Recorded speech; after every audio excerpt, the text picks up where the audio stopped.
बिस्मिल्लाहिर्रहमानिर्रहीम। अस्सलाम वालेकुम।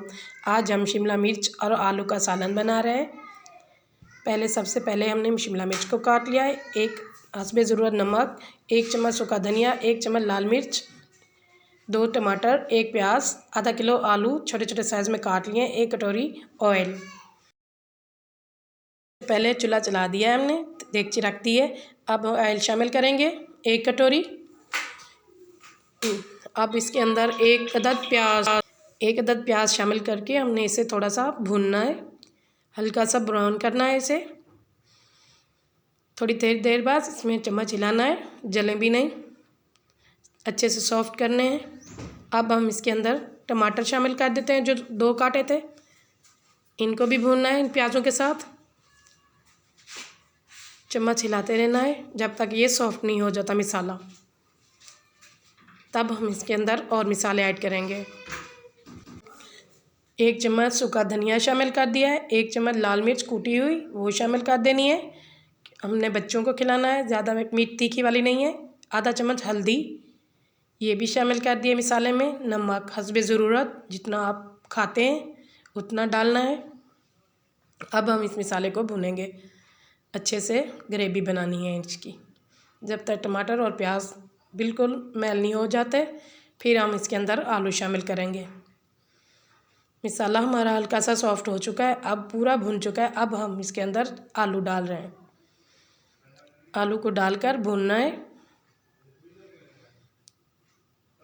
थोड़ी देर बाद इसको चम्मच हिलाते रहना है, अच्छे से आलू भुन जाएं और थोड़े से सॉफ्ट भी हो जाएं। पूरे के पूरे डालने हैं, ज़ाया भी नहीं करनी कोई चीज़। अब हम इसको भून रहे हैं टमाटर और प्याज के मसाले में। बहुत ही अच्छा सालन तैयार होगा, मज़ेदार सा।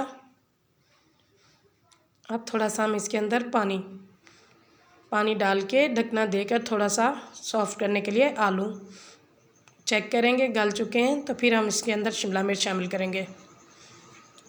ढकना दे दिया है, पानी जज़्ब हो चुका है, आलू भी गल चुके हैं। पहले चेक कर लेते हैं। अब हम इसके अंदर शिमला मिर्च डालेंगे, शिमला मिर्च डाल के थोड़ी देर भूनेंगे, चम्मच हिलाएंगे, अच्छे से इसको भी भूनना है, कच्चापन ख़त्म हो जाए और ज़्यादा भी सॉफ्ट ना हो जाए, ये अच्छी ऐसी लगती है। थोड़ी देर हम इसके ऊपर ढकना देंगे, 2 मिनट ही ढकना दिया है। हमारा सालन तैयार हो चुका है, बहुत अच्छा और मज़ेदार, खुशबू बहुत अच्छी आ रही है। अब धनिया से हमने गार्निश कर दिया है, सब्ज़ धनिया भी बहुत अच्छा लगता है इस मौसम में। अब हम इसे सर्व करेंगे प्लेट में। बहुत अच्छी और मज़ेदार सी हमारा सालन तैयार हो गया नाश्ते के लिए। आप नान के साथ खा सकते हैं, रोटी के साथ, पराठे के साथ, आपका दिल जिस चीज़ से चाहे खा लें। बहुत अच्छा सालन बनता है। और 3 अदद हमने अंडे लिए थे उसे गार्निश करने के लिए, ये इसके साथ बहुत अच्छे लगते हैं और ख़ूबसूरती भी बढ़ाते हैं और टेस्ट भी बहुत सारा फ़र्क पड़ जाता है।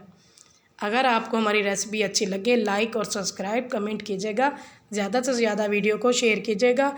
शुक्रिया, अल्लाह हाफिज़।